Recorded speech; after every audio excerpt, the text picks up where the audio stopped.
გისმენთ აბა ბატონო 5 ფაქტი ლივერპულის City-დან აბა 93 წუთამდე იგებდა ლივერპულის City-სთან თამაშს მოგეხსენება და 93-ზე გაუთანაბრეს მე საერთოდ წააგეს ეს არის ყველაზე გვიანი დრო წუთი როდესაც Enfield-ზე ლივერპული იგებდა პრემიერ ლიგაში და თამაში წააგო ანუ ესე არავის არ წაუგია პირველად მოხდა წარმოიდგინე Enfield-ზე პირიქით იყო ხოლმე ყოველთვის ხო ესატრიალებდა აი სლოტი კიდე მაგიტონ მოხდა ეგეთ რაღაცა მოუვიდა რომ 80-ზე მე არ არის არ ყოფილა შემთხვევა რომ ამ დრომდე გუნდი ლიდერი იყო და წააგოთ ის თამაში მეოთხედ ითამაშა Enfield-ზე ერლინგ ჰოლანდმა Manchester City-ის შემადგენლობაში და პირველად გაიტანა გოლი გადაინდა არ ქონდა აქამდე პენალტით გაიტანა, მაგრამ მაინც შეაგდო და ამ მომენტისთვის რასაც უთამაშია პრემიერ ლიგაში 24 სტადიონიდან 23-ზე აქვს გოლი გადაენა. ერთ-ერთსაც არ გაუტანია, ადვილი გამოსაცნობია პრინციპში, სადაც შეიძლება ყოფილიყო, იმიტომ რომ ერთხელ მოხდა ათამაშა. ან ეხლა ვინც გადმოვიდა. პირველ ერთხელ საათს აქ ათამაშები და ეგ არის Stadium of Light. Sunderland-თან არ გაუტანია გოლი იქ, როცა ითამაშა. Sunderland მოუგო ხო City-ს? მე მგონი ერთთვალი მოუგო ისევა რა. სულ ეგ არ უგებენ შეიძლება. ამ სეზონში ლივერპულს 4 გოლი აქვს უკვე წანგებული, ანუ 4 გოლი 4ჯერ გაუშვა 90 პლუს წუთებზე გოლი, რომელთაც წააგო. რასაც ასევე თვითონ აკეთებდა ყველაზე ხშირად. ხო. ეგეთი რაღაცა პრემიერ ლიგაში ანუ რეკორდი არის 4 სეზონში. და ეხლა უკვე ლივერპულს გაკეთებული გამეორებული აქვს ეგ რეკორდი. ანუ ერთხელაც რო წააგოს რომელიმე თამაში 90 პლუს წუთებზე გაშვებული გოლით, აბსოლუტურ რეკორდსმენი გახდება ლივერპული პრემიერ ლიგის. 2017-ში ვოტფორდმა რა გუნდებს დაემართათ ნახე. ვოტფორდს 17-ში, West Ham's 21-22-ში, ვოტფორდს იმავე სეზონში 21-22-ში და Southampton's 22-23-ში. West Ham's გარდა ყველა გავარდა. და ლივერპული ნუ ახლოს არაა გავარდასთან, მაგრამ ეგეთი რაღაცა დაემართათ უკვე 4 თამაში წააგეს 90 პლუს წუთებზე გაშვებული გოლებით. პლუს ჰოლანდის გოლი 0-0 მორჩაო, არ წაუგიო. ბატონმაც მახსოვდა რომ 1-0 მორჩა. ვა. უყურე, მაგრამ ხომ არ მახსოვდა რომ City-მა ვერ გაიტანა, ეგ მახსოვდა. ჰოლანდმა გაიტანა გოლი 92 წუთსა და 42 წამზე და მინიმუმ 2006-7 წლების სეზონიდან მოყოლებული არც ერთ გუნდს არ გაუტანია ამაზე გვიან გოლი Enfield-ზე, სტუმრად ჩამოსულ გუნდს. გამარჯვების გოლი. არა ისა, გოლი იმასაა გადაენილი მეგონი. ლივერპული Arsenal-ი ხო გასულს რაღაცა ისე გაიტანეს 99-ზე გაიტანა მეგონი Arsenal-მა და მე 100-ზე ამათურა ძალიან ისე იყო და გამარჯვების გოლი ასე გვიან არ გასულა Enfield-ზე სტუმარი გუნდის მიერ გადაენა. და Szoboszlai-ს რაც შეეხება 4 გოლი აქვს უკვე ყველა ტურნირზე გატანილი ჯარიმიდან სეზონში უმგრელს ლივერპულის მოთამაშე ბოლო რომელსაც უფრო მეტი გაიტანა ერთ სეზონში იყო ლუის სუარესი 12-13-ში გიჟი იყო ის 13-14-ში არაო 12-13-ში მაშინ გაიტანა 5 გოლი ჯარიმიდან და Szoboszlai-ს უკვე 4 აქვს და პრინციპში რავი ანუ სუარესი შეუძლია რომ დაეციოს წარმოგიდგენია რომ ანუ ეგ კომპონენტი რომ ჯარიმები ხა Szoboszlai არ გახსენდება სუარესზე სუარესი არ გახსენდა ძალიან მაგარი ჯარიმებია გადაი კი ძალიან ბევრი და იმ სეზონშიც იმ კარგ სეზონშიც მეორე იმ კარგ სეზონში შეგახსენებ დატო 31 გოლი რო შეაგდო ჯარიმები პენალტებს არ ურტყავდა ხო კი პენალტებს ურტყავდა ჯერარდი იმის რეკორდს რა ქვია რომელიც იმას ეკუთვნის ახლა ჰოლანდს ბევრად ადრე დაამყარებდა ესე იგი. ხო, პენალტებიც რო დაერტყა, ნუ ძალიან მაგარი იყო რა. ლამინე იამალმა ითამაშა ძალიან კარგად. პრემიერ ლიგაზე არ ვამბობდით არა. აი რა პრემიერ ლიგაში, ის ფაქტები დაგჭა. ხო, ფაქტები. Arsenal-მა მოიგო სოთაშორის, იოკერესმა გაიტანა 2 გოლი და Arsenal Manchester-მა რომ მოიგო, მაგაზე კი ვილაპარაკეთ ისე. რაც შეეხება 5 ფაქტს პრემიერ ლიგიდან. Arsenal-მა როცა მოიგო, City-ს არ ქონა ჯერ თამაშები და 9 ქულით უსწრებდა იმ მომენტისთვის City-ს და ამხელა უპირატესობა ბოლოს Arsenal-ს ქონდა 2003-4 წლების წაუგებელი სეზონის ბოლო ტურში. როცა მორჩა ჩემპიონატი. ანუ ამას დიდმა 11 ქულიანი უპირატესობით დაამთავრა ჩემპიონატი და მაგის მერე ლიდერი ამხელა უპირატესობით Arsenal-ი არ ყოფილა საერთოდ. ეხლა მე ეგეთი სტატისტიკა თუ გაქვს, არ გეკითხება მაგრამ. აბა ოდესმე თუ ყოფილა, აი რაც City მოგებები დაიწყო პირველი პრემიერ ლიგა რომ მოიგო, რომ Arsenal-ი City-ს 9 ქულით უსწრებდა. ალბათ არა. ვერ იქნებოდა. ხო. იმიტომ რომ City იმის მერე სულ ამ პირველზე და მეორეზე იყო და Arsenal-ი როცა ლიდერი იყო 9 ქულით არავის არ უსწრებდა არასდროს და Arsenal-ი მეორეზე იყო City მესამეზე 9 ქულა იყო უპირატესობა? არ ვიცი ხო, რაღაცა მეც ვერ ვიხსენ. ხო. ერთი საინტერესო ამბავი წლის დადგომის მერე, ანუ 2026 წელს დაიწყო ვიქტორ იოკერესის მსგავსი გოლების რაოდენობა არავის გაუტანია პრემიერ ლიგის ფეხბურთელებიდან. ყველა ტურნირს. ეს უნდა არის ჰოლანდმა რო შეაგდო იქამდე ეს ამბავი. მაგრამ ალბათ იქამდეც 5 გოლია გატანილი 2026 წელს იოკერეს ამ დუბლის მერე და პრემიერ ლიგის ფორვარდებს შორის საუკეთესო შედეგი. კოლ პალმერმა შეასრულა ჰეტრიკი. კიდევ ერთი. და ძალიან მაგარი შემთხვევა დაფიქსირდა. პირველი ფეხბურთელია პრემიერ ლიგის ისტორიაში, რომელსაც 3 ჰეტრიკი აქვს შესრულებული პირველ ტაიმებში თამაშების. სიგიჟე ხო დაფიქსირდა, ძალიან ის არის რთულია. ძალიან რთული ამბავია, რომ ერთხელ მაინც კარიერაში შეასრულო ჰეტრიკი პირველ ტაიმში. და ამას 3ჯერ აქვს შესრულებული. ეხლა გააკეთა ეს და ევერტონთან და ბრაიტონთან აქვს მანამდე გაკეთებული. ხო, პოკერიც იყო კი. ტოტენჰემის რომეროს რაც შეეხება, რომელიც გააძევეს მანჩესტერთან შეხვედრაში და მანჩესტერს გაუადვილა ამით მოგება. მე-6 წითელი ბარათი მიიღო უკვე ტოტენჰემში თამაშის პერიოდში 2001 წლის აგვისტოდან მოყოლებული და ეს არის ყველაზე მეტი. ამ პერიოდში არავინ გაუძევებიათ ამაზე მეჯერ პრემიერ ლიგაში ეს არაა გასაკვირნამდლად. და რაც შეეხება კიდევ ერთ საინტერესო ამბავს 200 გოლს პლუს პასი. ქულა Manchester United-ის ისტორიაში პრემიერ ლიგაში ბრუნო ფერნანდესზე ადრე მარტო ვეინ რუნის აქვს დაგროვებული. ანუ რუნის დაჭირდა 295 თამაში, რომ 200 თან ის რა Manchester-ში ხო. და თუმცა ნუ იქაც არის მომენტი, რომ იმას კონკურენტის ბევრი ყავდა ასე ვთქვათ ამ ამბავში და ბრუნო ფერნანდესს დაჭირდა 314, სულ 19 თამაშით მეტი. 104 გოლი და 96 პასი აქვს ამ მომენტისთვის. კრისტიანო რონალდოს, ბეკჰემს, რაიან გიგს, პოლ სკოულს აჯობა მაგალითად. ხო, ეგეც ლოგიკურია, იმიტომ რომ იმათ კარიერა დაიწყეს იქ United-ში და პატარები, ანუ რონალდო ძალიან პატარა მივიდა, ისინი იქ თამაშობდნენ და ეგეც ლოგიკურია, რომ ბრუნო ფერნანდესი უკვე ვარსკვლავი იყიდა United-მა და უკვე ჩამოყალიბებული ფეხბურთელი. უკვე ვარსკვლავი. არა, ნუ ეხლა ბრუნო ფერნანდეშის საგა სატრანსფერო იყო, რამდენი ხანია ჩალიჩებოდა. სპორტინგიდან მოიყვანეს ხა მაინც იქიდან არ მოუყანიათ ხა. რამდენი გადაიხადეს? არ მოსულს. მაგრამ ზამთარში მოიყვანეს თან. ეხლა ახლა მაგ სეზონში ბომბარდირი გახდა ევროპა ლიგის ორივე გუნდში ითამაშა, სპორტინგში თამაში ითამაშა. ბრუნო მანამდე უდინეზეშიც თამაშობდა კარგად და იმაში სამდორიას მაგარი იყო, მაგრამ ესე რომ ბიჭო გონია რომ სხვა ცხოვრებაში იყო მართლა ეგ რა. მართლა გონია რომ აი სხვა ცხოვრებაში იყო ბრუნო ფერნანდეში უდინეზეში თამაშობდა შეჩემ 60 მილიონია გადახდილი შეჩემ. ხო 65 თუ იყო არ მასუდა. არა ბრუნო ფერნანდეში მაგ ძალიან დიდი ხანი ეპოტინებოდნენ. აი აგერ არის ეგ ირი გალატოზი იმ კადრებმა რომ გაჟონოს შეიძლება ჩემი კარიერა დაინგრეს. ეს რა ბავშვობის კადრებზე ლაპარაკი. იმაზეაც მე ვთქვი რა. ეგ ეხა მოჩინე მეც არ ვიცოდი შეჩემ. მეთქი კიდე სხვა ყოფილი. არა ბავშვობაში რაღაცა პაროდიებს ვაკეთებ და ეს ანუ კრინჯია რა ძალიან პატარა ბავშვი რაღაცას მაიმუნობ და ეგ მაგაზე ლაპარაკი. არაფერი იფიქროთ მეგობრებო სხვა. მაგრამ კაია. ლა ლიგაზე ვილაპარაკეთ, პრემიერ ლიგაზე ვილაპარაკეთ. იტალიაზე და გერმანიაზე და გერმანიის ჩემპიონატს მე არ ვაღიარებ როგორც ჩემპიონატს, იმიტომ რომ ეგ არის აი გერმანიის ჩემპიონატზე რაკში გამოსმული ბაიერნის ეს არა მიერ ეგ ტურნირი. ბიჭო კი, მაგრამ დორტმუნდი ცოტა რაღაც ფაფხურობს მაინც იბრძვის. მართლა ბოლოს მაინც არაფერი გამოუვლა სხვაობაში. ბიჭო, ნუ გერმანიისთვის არა არის ცოტა ბევრი 600-ს. გერმანიისთვის ესეთი ნორმალური შედეგი. მეტი მეგონა. არტის ბოლოს სხვაობა არის. მოდა მიდიან ჯერჯერ. და დორტმუნდი მაგარ ფორმაშია, ზედიზედ მოიგეს ამდენი თამაში. ბუნდესლიგაში აქვს მოგებული ზედიზედ 6. ვიღაცას აქვს უფრო მაგარი სერია, ვერ ვიხსენებ ვის ახლა. თამაშს არ აკეთებს რომელიღაცა გუნდი შეჩემ. ლანსი მე მგონი. ხო, ლანსი. აი გერმანიიდან არ ვიცი, შენახეთ თუ არა ბაიერნის არ უყურებდი ხა ბაიერნი, არც მე მიყურებია ბაიერნი, ჰოპენჰაიმი რა დიდი საყურებელია, მაგრამ გოლებ თუ ნახე. არც გოლები არ მინდა. დიასმა გაიტანა, ძალიან საკაიფო და საინტერესო რა არის, იცი რომ? კაი, 5 ფაქტს უცებ ვიტყვით, რაც არის. ერთი წინა ტურიდან, ეგრე გამოვიდა. სერჟ გნაბრის უკვე 97 გოლი გატანეს ხოთა შორის. ბუნდესლიგაში 100-მდე ძალიან ცოტა აკლია და მოქმედ ფეხბურთელებში მარტო კრამარიჩი უსწრებს. რომელმაც 155 გაიტანა უკვე. კრამარიჩი მე ლეგენდაა შეჩი. მეორე ბუნდესლიგიდან ერთ საინტერესო სტატისტიკა. მართლა. პირველად მოხდა შეაგდო არა პირველად მოხდა ისტორიაში ეგეთი რაღაცა, იმიტომ რომ რავი ძალიან ძნელი წარმოსადგენია რომ ოდესმე ეგეთი რამე განმეორდეს კიდე.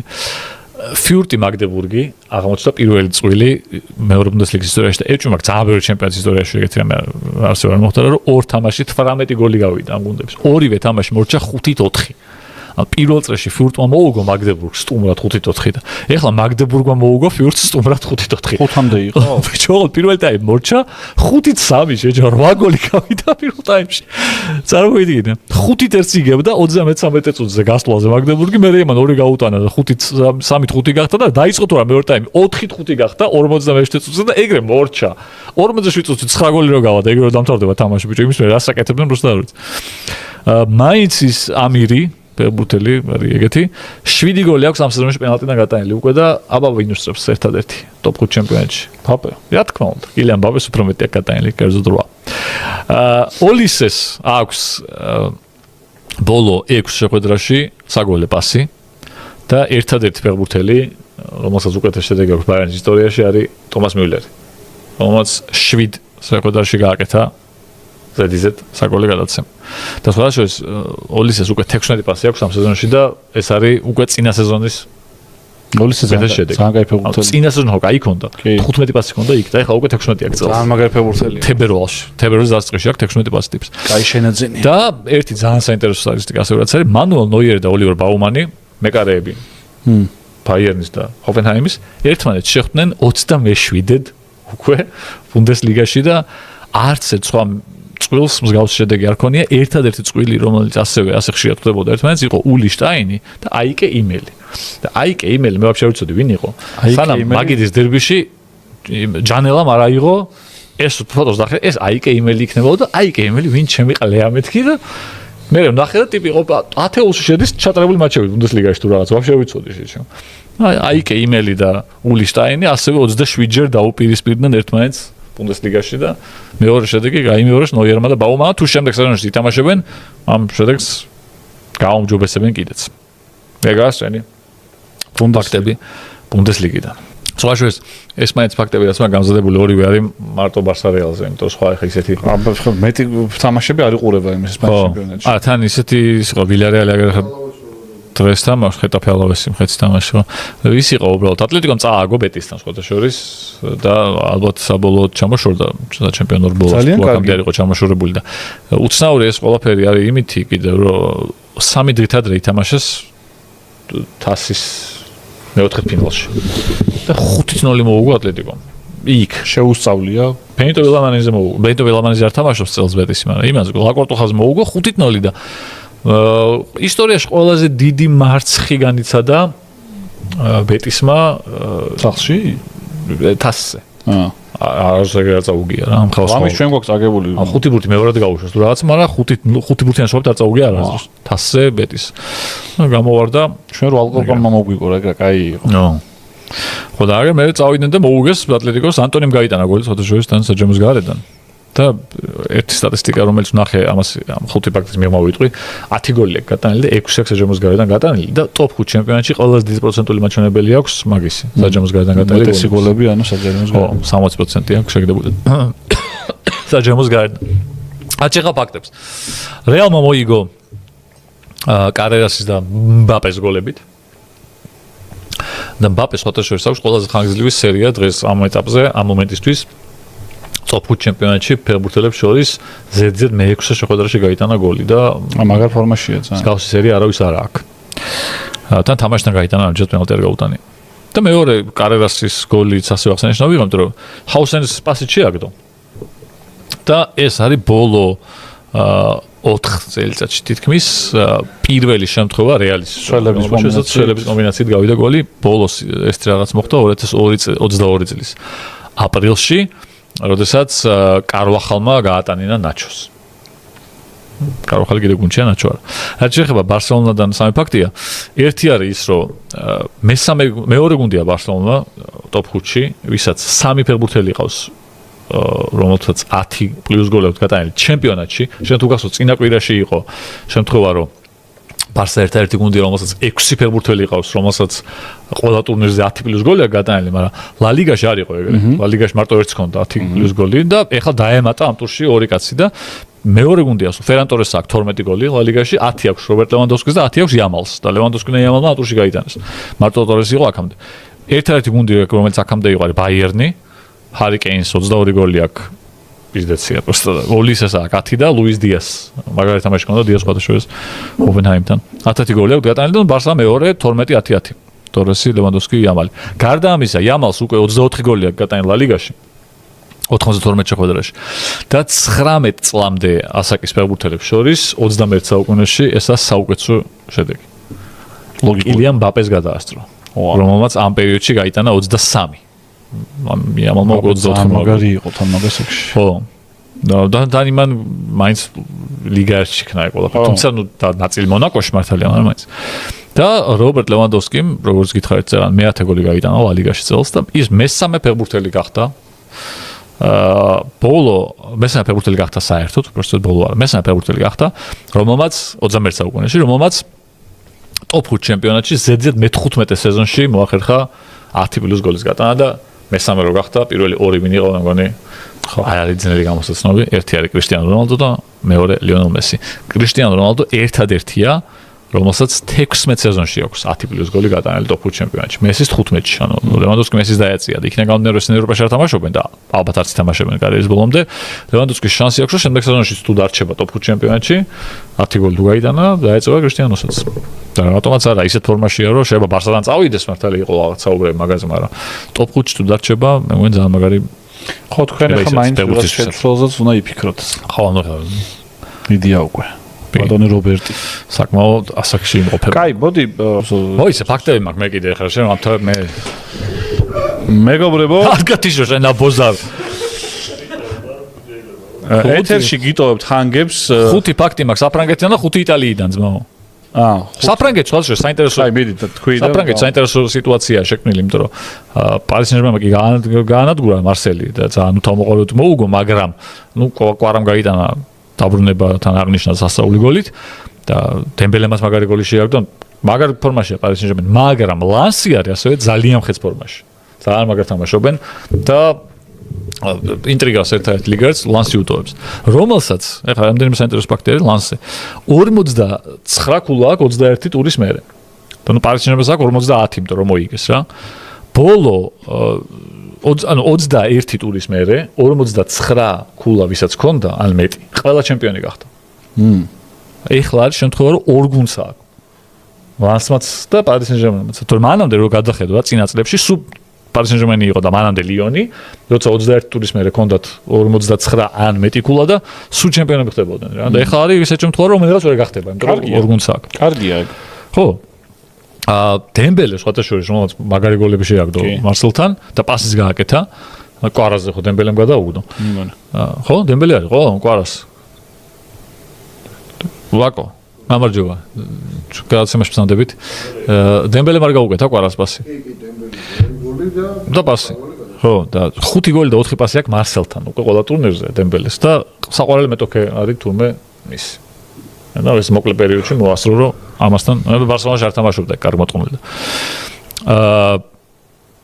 იმას ლანს აქვს ამ სეზონში მატჩების ძალიან საინტერესო შემთხვევა მატჩების 79% აქვს მოგებული ლანს ამ სეზონში იმიტომ ევროპულ ტურნირზე არ არის და 24 თამაში რაც ითამაშა ანუ 21 ჩემპიონატში 3 თასზე 19 აქვს მოგებული და ამაზე კაი შედეგი მარტო აქვს ბაიერნს და ბარსელონას და წარმოიდგინე იმას ტოპ ჩემპიონატში მესამე ადგილზე არიან ტიპები ლანსის თამაში მაგარი შემთხვევა მოხდა აგილარმა გაიტანა გოლი მანამდე პასი გააკეთა და მე წითელი ბარათი მიიღო და საფრანგეთის ჩემპიონატის ისტორიაში სულ მე-5 ფეხბურთელი მე-6 ფეხბურთელი გახდა რომელმაც ერთ თამაში გოლი გაიტანა საგოლე პასი გააკეთა და ახლა მე გააგდეს და მალევე გააძევეს და მალე მოხდა გოლიდან რა და ცნობილი ფეხბურთელებიდან მბაპე იყო ერთ-ერთი 2018 წლის სექტემბერში გააკეთა იგივე და ბოლო იყო იტო რეიმსის 2022-ში და ბოლო ფაქტი ეს საერთოდ ბიზნეს ფაქტია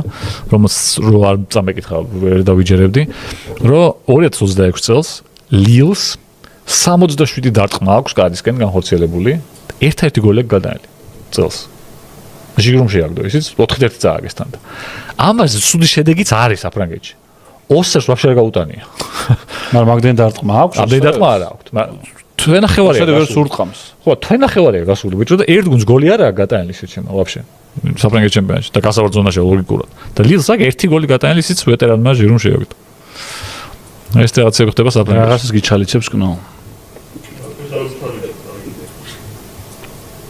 რაც შეეხება ფაქტებს იტალიიდან. ხო, დიმარკომ გააკეთა საგოლე პასები. ინტერის მოგებულ თამაშში 5-0 მოიგეს და 9 საგოლე პასი აქვს უკვე ამ სეზონში და 24 ტურის მერე არც ერთ მცველ სერიაში ამდენი საგოლე პასი არ ქონია 24 ტურის მერე. რაც ნუ ლოგიკურია 9 პასი ძალიან ბევრია. ზოგადად დიმარკო რომ მცველია, ცოტა უხერხული კი არის, რომ ამბობ, მაგრამ მცველია ხო მაინც. წინა რაღაც ემაშიც ვთქვით ეს და დააუმატა ლაუტარო მარტინესმა გოლი. და მესამე ადგილზე გადავიდა ინტერის ბომბარდირებში, ოღონდ ყველა ტურნირზე. რაც ძალიან დიდი მიღწევაა უდაფიქრეთ. რა ფეხბურთელებს ინტერში თამაში.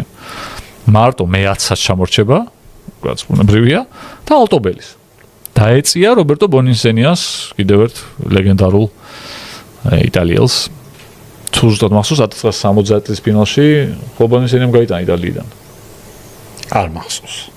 ეგ გოლი არ იყო ეგეთვისშტომოვანი. ვერავის ვერ გადაუღუნეს მაგ გოლით. მე მგონი ბონინსენიას გააქვს. მაგიტო არ დასამოსწორებელი. მას შემდეგ რაც სპალეტი ჩაუდგა სათავეში ტურნირის იუვენტუსს 2025 წლის 30 ოქტომბერს. იქიდან მოყოლებული სერია A-ს ნახევარმცველებს შორის ყველა ტურნირზე. ვესტონ მაკენიზე მეტი გოლი არავის გაუტანა. ორა დამძრეულია სერიაში. ვესტონ მაკენი არა. 7 გოლია გატანა. აუ, კაი რა ვესტონ მაკენი შემო. ხო, მაგრამ ნუ არა გავიგე. სამბეჭდავი შედეგია. 30 ოქტომბრიდან მოყოლებული 7 გოლი მაკენისთვის, პატარა შედეგი ნადაც ვესტონ მაკენი არა.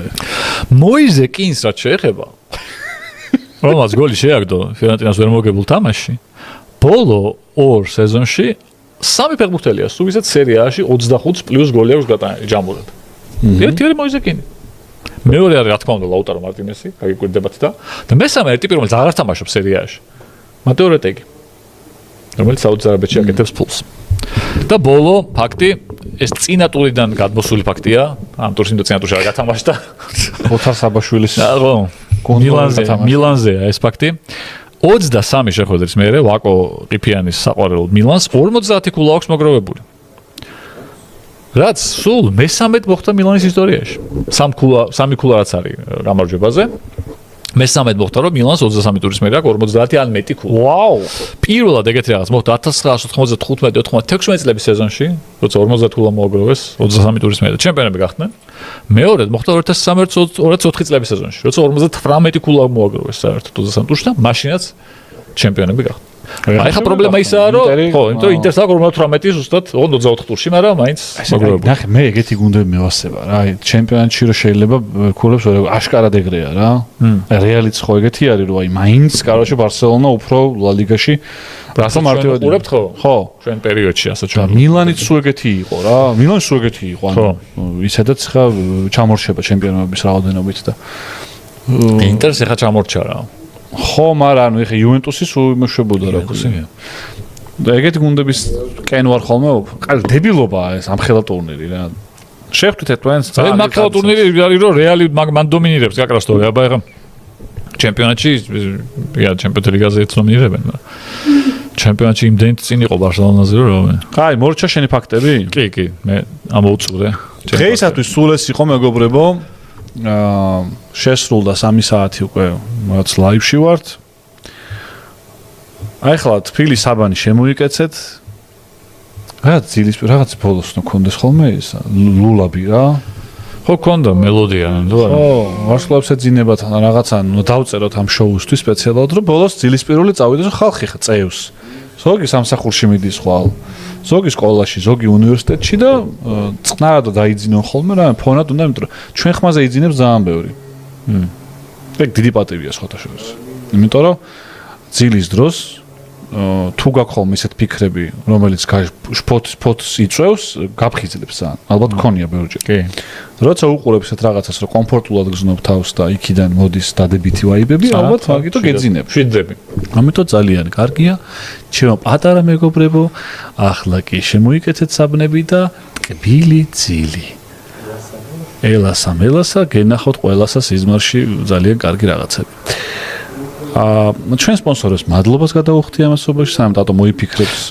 სამხე საინტერესო ფაქტი დაფიქსირებულა ეს არ ვიცოდი ინგლისელმა ამერიკული ფეხბურთის მწვრთნელმა უფრო ადრე მოიგო სუპერბოული ვიდრე ინგლისელმა მწვრთნელმა პრემიერ ლიგაში მე არ ვიცოდი ინგლისელი მწვრთნელი თუ ყავდა იმ სიეტლ სიხოქს რა სიგიჟეა ბიჭო ეგ? რა სიგიჟეა? ინგლისელი მწვრთნელი ვინ არის? ახლოს ვინც იყო? კევინ კიგანი. უხსოვარ 90 იმაში 17-ში.